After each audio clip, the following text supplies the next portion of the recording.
va attendre à ce que le client nous dise tout simplement ce qu'il va mettre en place pour lever l'écart qui a été constaté. Salut Dorian. Salut Jimmy. Bienvenue, on va parler dans cette vidéo des non-conformités à l'audit Calliope, surtout l'audit initial, puisque là c'est ce qui nous concerne, hein. On est dans le cadre d'un premier audit. On a réalisé l'audit, on a vu dans une précédente vidéo donc, comment se déroulait l'audit avec la grille d'audit, le rapport d'audit. Et là vraiment on va faire un focus sur la non-conformité, donc à savoir qu'est-ce que c'est qu'une non-conformité, voilà, comment elle est définie dans les textes de loi et comment on la traite. Il y a une criticité, ça tu vas nous en parler, il y a des non-conformités mineures et majeures. On va revenir sur le process ensemble de comment traiter un écart, que ce soit un écart mineur ou majeur. Et après, on verra finalement quelles sont les conséquences par rapport à la certification Calliope. Alors, spoiler alerte quand même par rapport à ça. La non-conformité Calliope, ça fait peur. C'est souvent l'argument un peu des accompagnateurs pour dire attention, il peut y avoir des écarts sur Calliope, nous on va vous aider à les traiter. Très souvent, moi ce que je veux dire ici, les écarts ça se traite. Et derrière, l'immense majorité ce qu'on appelle un traitement post-audit, donc un traitement de non-conformité, se passe bien et conduit ensuite à la certification Calliope. Tout à fait. Première question d'Oriane, qu'est-ce qu'une non-conformité selon toi et selon surtout les textes de loi? Et alors une non-conformité, qu'est-ce que c'est? C'est un écart par rapport aux attendus du référentiel Calliope. Il y a plusieurs types de non-conformité, on va rentrer dans le vif du sujet directement, je pense que c'est ce qui intéresse les spectateurs pour le coup. Il y a plusieurs types de non-conformité, on a la non-conformité mineure pour commencer, et on a la non-conformité majeure. Il y a deux définitions totalement différentes pour chacune des deux non-conformités. Tout d'abord la non-conformité mineure, qu'est-ce que c'est? C'est une non prise en compte partielle d'un indicateur qui ne va pas remettre en cause la qualité de la prestation. Donc ça, ce sont des définitions issues des textes de loi. C'est littéraire, c'est au sens du guide de lecture. Exactement. C'est la définition du guide de lecture. C'est exactement ça.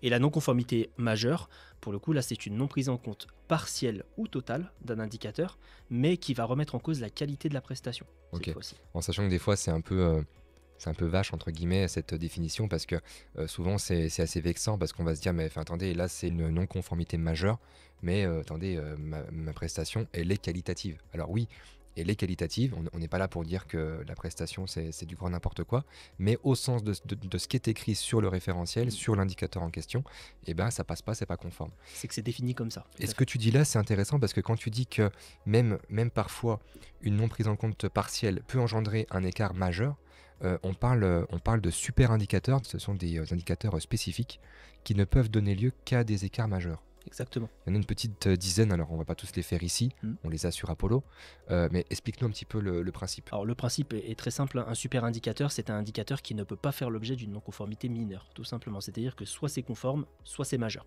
Voilà, tout simplement. Donc indicateur 4 sur la prise en compte des besoins et l'analyse, j'ai une prise en compte partielle parce que par exemple toi tu m'as échantillonné 3 dossiers, sur ces 3 dossiers il y en avait un où j'avais pas fait l'analyse du besoin, oui. C'est partiel, donc c'est un écart majeur. Tout à fait. Et au même cas que si par exemple j'audite un organisme qui a fait une analyse du besoin mais en oubliant de poser la question éventuellement sur les besoins de handicap éventuellement, là c'est une majeure aussi directement, que ce soit sur une prestation ou sur plusieurs. Okay. Oui, donc c'est là où en fait la définition du guide, cette définition littéraire de ça remet en cause la prestation, des fois on se dit ah ouais c'est fort quand même.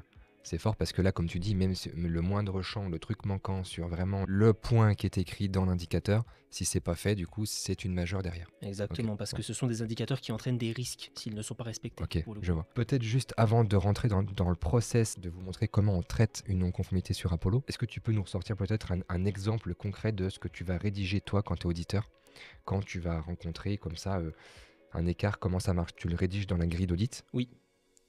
Alors comment c'est rédigé, je peux en parler bien sûr. Donc cet écart est rédigé, donc ça s'appelle un constat d'écart. Donc on constate l'écart qui a été décelé. Et en fait il est rédigé très simplement en s'appuyant sur les attendus du référentiel. Je vous donne un exemple, indicateur 1 par exemple, sur la diffusion de l'information par rapport à la formation qu'on a auditée, qu'on a échantillonnée. Je vous donne un exemple, s'il y a une absence par exemple de prérequis et de tarifs sur le programme de formation par exemple. Donc là, on parle de 2 items sur un certain nombre d'items qui sont attendus, qui ne sont pas présents, pour le coup. Et là, dans ces cas-là, le constat d'écart sera le suivant. Absence des prérequis et des tarifs pour telle formation, telle et telle formation, s'il y a plusieurs formations. Ouais, donc c'est très factuel, c'est très ciblé. Ouais. On n'est pas là pour dire oui, il y a une faiblesse dans le dispositif. Non, ça veut rien dire. Il y a une faiblesse, on s'en fout. On dit ce qu'il manque. C'est là, c'est pas là. Voilà. Et d'ailleurs, là, ça reflète un truc qui est très important sur l'audit Calliope, c'est que c'est de la conformité. On vient là pour dire c'est conforme ou c'est pas conforme. Exactement. C'est pas comme au bac où le bac on peut avoir 10 sur 20, 12 sur 20 et puis mention très bien avec 16 sur 20, 18 sur 20. Là non, là il n'y a pas mention très bien sur Calliope. C'est ça. Donc c'est conforme très bien, puis c'est fait avec les éloges du jury, l'auditeur si vous voulez. C'est ça. Mais en fait il aura la même certification de Calliope que l'autre qui aura eu peut-être 10 non-conformités et qui va les traiter au final. Tout à fait. Donc souvent c'est aussi un petit peu frustrant à la fois pour les très bons et puis pour les moins bons qui font le taf aussi, en se disant bah au final on est tous logés à la même enseigne et même si j'ai des écarts je peux les traiter et je peux faire en sorte que derrière j'obtienne Calliope sans problème. C'est ça. Bon, après ça c'est encore un autre débat. Oui. Processus de traitement des non-conformités, tu vas nous en parler, c'est toujours sur Apollo, c'est centralisé sur Apollo, c'est facilité dans le sens où une fois l'audit terminé, toi tu vas cliquer sur ta grille, ça va être donc vérifié en interne, il y a tout un process interne, mais ça qui ne nous intéresse pas ici. Et surtout pour l'auditer, la grande force c'est qu'il va recevoir un mail avec un lien d'accès à ses fiches écarts, à sa page traitement post-audit, dans laquelle il va pouvoir voir tous ses écarts. Et après, c'est quoi la suite? Comment ça marche? Comme tu le dis, Jimmy, il y a un vrai suivi tout au long de cette procédure de levée des non-conformités. Donc à la fin de l'audit, des non-conformités ont été identifiées. Un mail est envoyé au client avec son rapport d'audit. Voilà, je vulgarise un petit peu la chose, je le fais grosso modo. Un mail est envoyé avec le rapport d'audit faisant état des différents écarts qui ont été détectés. Le client, la levée des non-conformités va se passer en 2 grandes étapes pour vulgariser la chose un petit peu. Première étape, bien évidemment déjà, avant tout ça, le client prend connaissance des différents constats d'écart pour voir ce qu'il a manqué, pour répondre favorablement aux indicateurs. Et première étape, ça va être de rédiger le plan d'action correctif.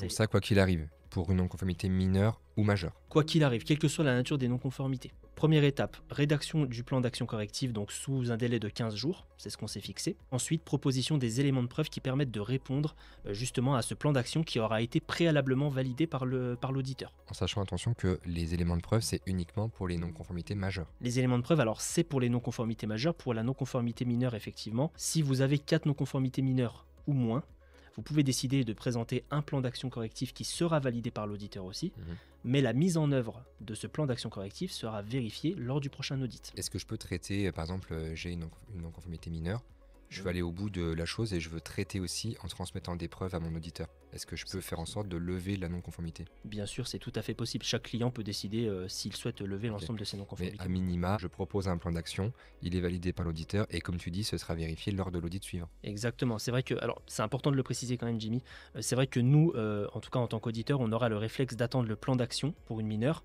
et automatiquement, nous, ce qu'on va faire machinalement, c'est qu'on va le valider en laissant le plan d'action et on notera que c'est à vérifier au prochain audit.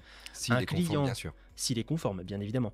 Un client qui souhaite lever la totalité de ses non-conformités, même si elles sont mineures, c'est bien qu'il nous le notifie quand même et qu'il nous le dise, qu'il souhaite le faire. Ça laisse une trace dans le dossier pour le prochain audit, pour que le prochain auditeur puisse se dire « Ah oui, là, il y a eu une non-conformité, donc de toute façon, il le saura et il aura l'historique de tous les écarts qu'il y a eu lors des précédents audits. » Oui, il l'aura dans tous les cas, effectivement. Ouais. Là, tu parlais pour les non-conformités mineures.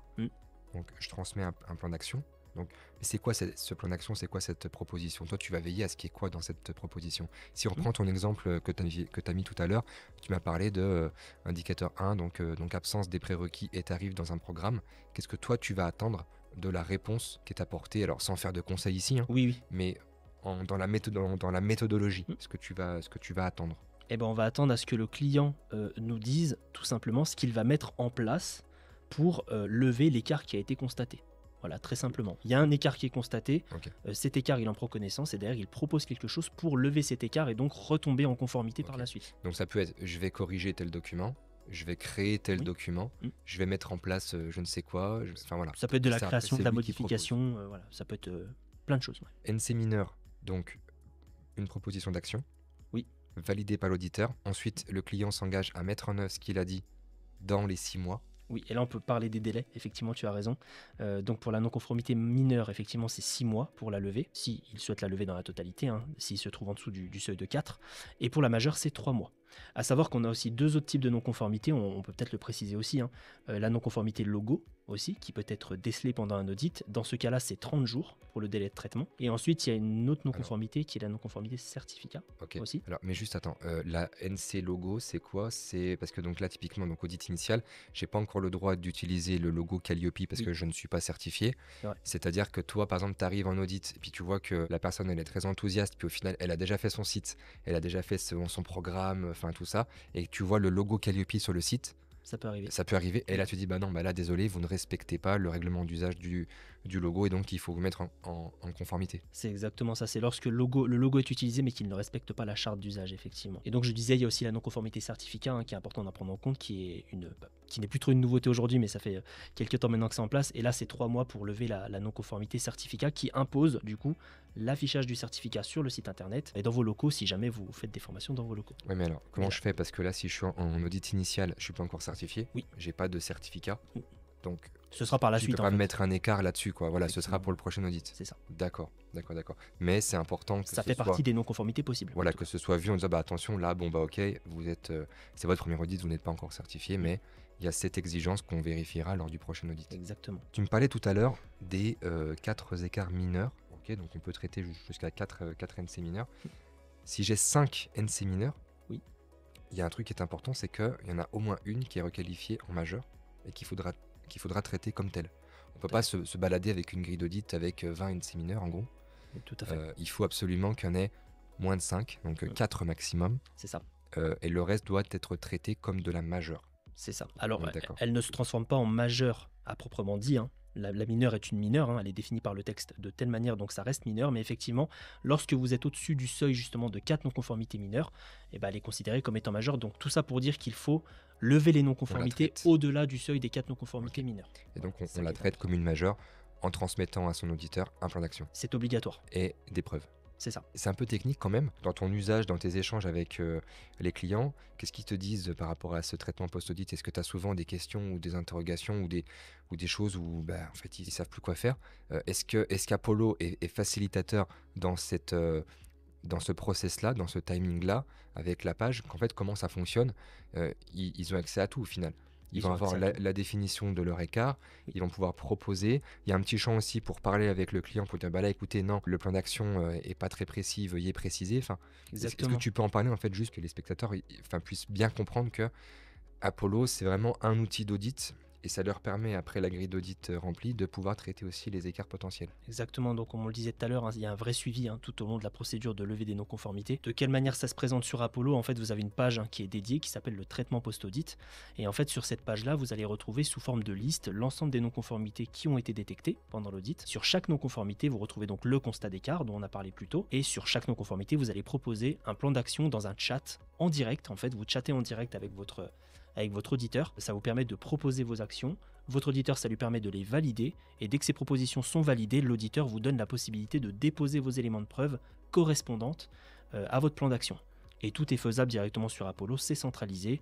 Donc un outil pour tout faire en fait, tout simplement. Écoute, plusieurs bonnes nouvelles quand même dans cette vidéo. Parce que moi, ce que j'ai compris, c'est qu'on est quand même dans le cadre d'une évaluation qui se veut transparente, qui se veut très processée. On n'est pas là pour rechercher la non-conformité absolument. L'auditeur a plus cette approche neutre, très professionnelle, et va constater. Alors, si bien sûr le constat fait que c'est pas conforme par rapport au référentiel, il n'aura pas d'autre choix que de dire c'est une NC, donc mineure ou majeure. Moi, ce que je veux rappeler quand même, c'est que 95% de traitements post-audit se terminent de façon positive. Ça veut dire que derrière, les écarts sont levés, et au final, les organismes sont certifiés. On se retrouve avec un taux de certification Calliope qui est très élevé sur le marché national. Pourquoi? Parce que en fait, on a cette possibilité-là de traiter ces non-conformités avec la mise en place d'un plan d'action correctif et d'apport d'éléments de preuve à notre auditeur. Et à savoir aussi, c'est vrai que c'est important de le préciser, je trouve, en tout cas, encore une fois, en termes de suivi, tout au long de ce process de traitement des non-conformités, on vous relance également